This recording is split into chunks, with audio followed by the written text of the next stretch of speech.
Welcome to our YouTube channel the Hunger Traveller. ഇന്നത്തെ recipe വെറും 5 മിനിറ്റിൽ നമുക്ക് തയ്യാറാക്കിയെടുക്കാവുന്ന ഒരു ബ്രേക്ക്ഫാസ്റ്റ് ആണ്. വളരെ ഈസിയാണ്. അതേപോലെ ഇത് കറിയൊന്നും കൂടാതെ തന്നെ വെറുതെ നമുക്ക് ചായയോടൊപ്പം കഴിക്കാൻ പറ്റുന്ന ഒരു റെസിപ്പിയുമായിട്ടാണ് വന്നത്. വളരെ കുറഞ്ഞ ചേരുവകൾ മാത്രമേ ഇതിൽ ഉപയോഗിച്ചിട്ടുള്ളൂ. ആദ്യമായിട്ടാണ് ചാനൽ കാണുന്നതെങ്കിൽ ഒന്ന് സബ്സ്ക്രൈബ് ചെയ്തേക്കണേ. അതേപോലെ ഈ വീഡിയോ ഇഷ്ടമാണെങ്കിൽ നിങ്ങൾ ലൈക്ക് ചെയ്യാനും മറ്റുള്ളവരിലേക്ക് ഷെയർ ചെയ്യാനും മറക്കരുത്. അതേപോലെ ഈ റെസിപ്പി ഒന്ന് ട്രൈ ചെയ്ത് നോക്കിയിട്ട് നിങ്ങളുടെ അഭിപ്രായങ്ങൾ ഞങ്ങൾ കമൻറ്റ് വഴി അറിയിക്കണേ. അപ്പോൾ നമുക്ക് വേഗം തന്നെ വീഡിയോയിലേക്ക് പോകാം.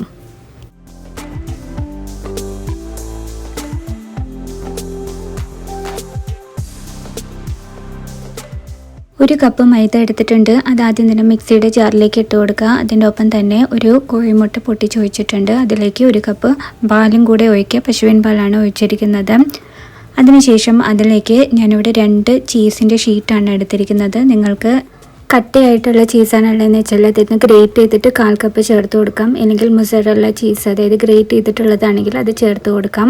അതിനുശേഷം ഇത് നന്നായിട്ട് മിക്സ് ചെയ്ത് നമുക്കിത് മറ്റൊരു ബൗളിലേക്ക് ട്രാൻസ്ഫർ ചെയ്ത് വെക്കാം. ഇത് ഇപ്പോൾ നല്ല കട്ടിയിലാണ് ഈ മാവ് ഇരിക്കുന്നത്.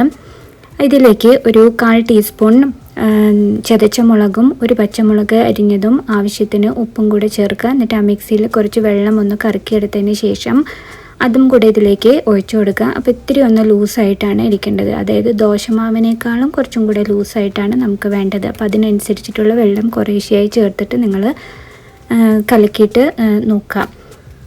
ഇതിനെ റെസ്റ്റ് ചെയ്യാനൊന്നും വെക്കേണ്ട. ഒരു ദോശത്തട്ട് വെച്ച് അതിലേക്ക് ബട്ടർ തടവിയിട്ടതിന് ശേഷം നമ്മൾ ദോശ പരത്തുന്നത് പോലെ പരത്തിയെടുക്കാം. ഭയങ്കരമായിട്ട് തിന്നായിട്ട് പരത്തണ്ട.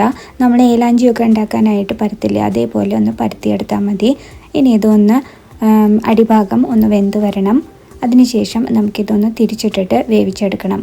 അപ്പോൾ ഇതാ അടിഭാഗം നല്ല മുരിഞ്ഞു വന്നിട്ടുണ്ട്.